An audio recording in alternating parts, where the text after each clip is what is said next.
समोसे बनाने आते हैं?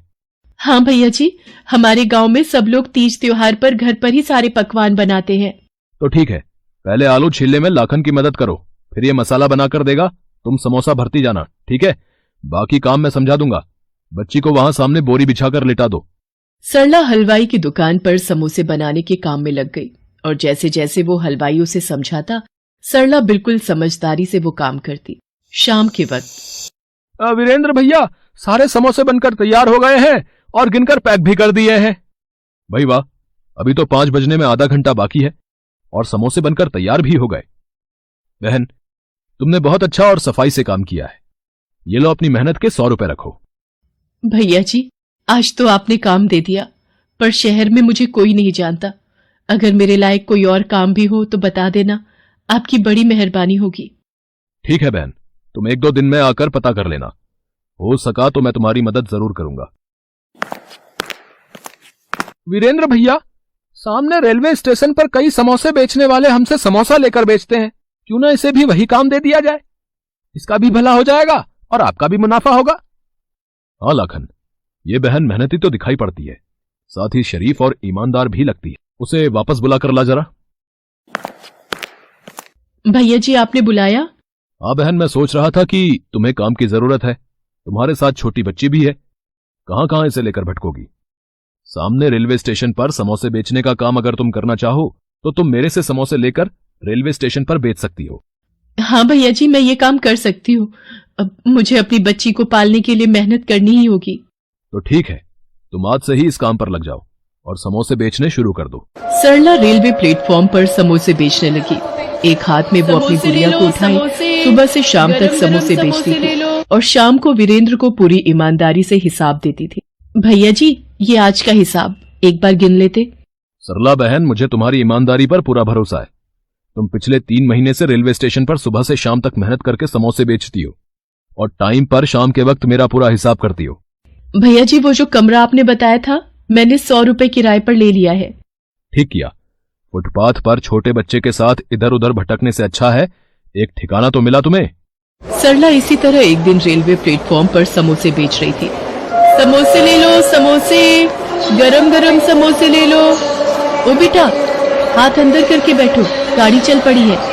ओ चोरनी, मेरे बच्चे को उठाकर भाग रही थी, बच्चा चोर। मैं बाथरूम क्या गई, ये औरत मेरे बच्चे को अकेला देखकर चुराने लगी। नहीं नहीं बहन, वो तो गाड़ी चलने लगी थी तो बच्चे को मैं हाथ अंदर करने के लिए बोल रही थी। क्या हुआ सुधा, ये शोर कैसा? मैं नीचे से पानी की बोतल लेने गया था। अजी, ये चोरनी हमारे बच्चे को बहलाकर अपने साथ ले जा रही थी। सरला, गुड़िया के बापू। अरे छोड़ो ना सुधा, ट्रेन चलने वाली है, चलो गुस्सा मत करो, जाने दो, बैठ जाओ। चोरनी कहीं की।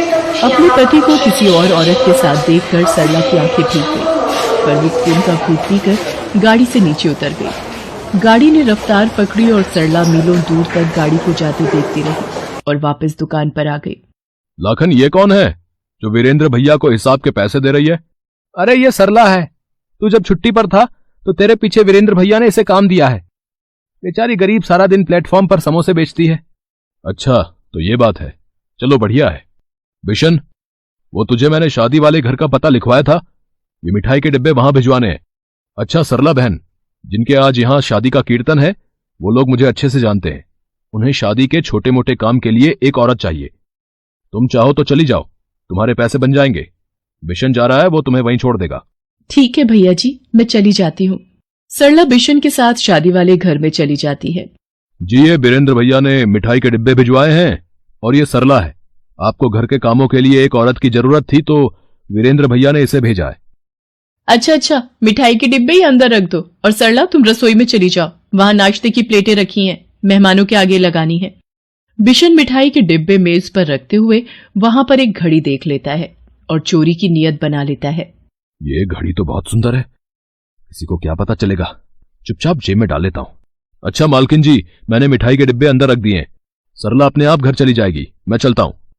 थोड़ी देर बाद, मम्मी, मेरी महंगी वाली ब्रांडेड वॉच नहीं मिल रही, मैंने यही मेज पर रखी थी कि तैयार होकर पहनूंगा।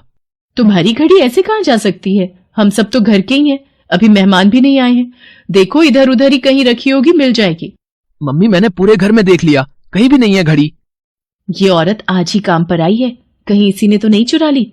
इधर आ, सच सच बोल, घड़ी तू नहीं चुराई है ना?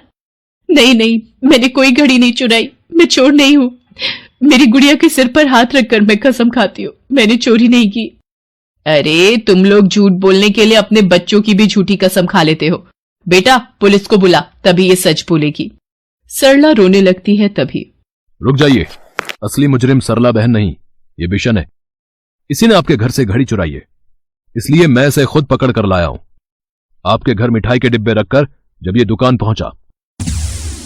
बिशन, तेरे हाथ में इतनी महंगी घड़ी कैसे आई? जब तू मिठाई के डिब्बे देना गया था तब तो तेरे हाथ में घड़ी नहीं थी। अरे तू क्यों इतनी जासूसी कर रहा है? अपने काम से काम रख। लाखन सही कह रहा बिशन, ये घड़ी तुम्हारे पास कहां से आई, सच सच बताओ। कहां से आई मतलब? वीरेंद्र भैया, मैं घड़ी खरीद भी तो सकता हूं। लाखन, इतनी महंगी घड़ी तुम इतनी आसानी से नहीं खरीद सकते। ये घड़ी कम से कम 50,000 रुपए की है। सीधी तरह बता दो कि तुमने ये घड़ी कहां से चुराई है, वरना मैं पुलिस को बुला लूंगा। और फिर बिशन ने सच बोल दिया और मैं इसे यहां ले आया। सरला बहन चोर नहीं है। मैं सरला बहन को पिछले कई महीनों से जानता हूं। माफ करना बेटी, मेरे से गलती हो गई। मैंने बिना सोचे समझे तुम्हारे ऊपर चोरी का इल्जाम लगा दिया। कोई बात नहीं मालकिन, आपकी घड़ी मिल गई, मुझे ये सुकून है। वीरेंद्र भैया, आज आपने मेरे ऊपर चोरी का इल्जाम लगने से मुझे बचा लिया। अगर आप ना होते तो। वीरेंद्र जी,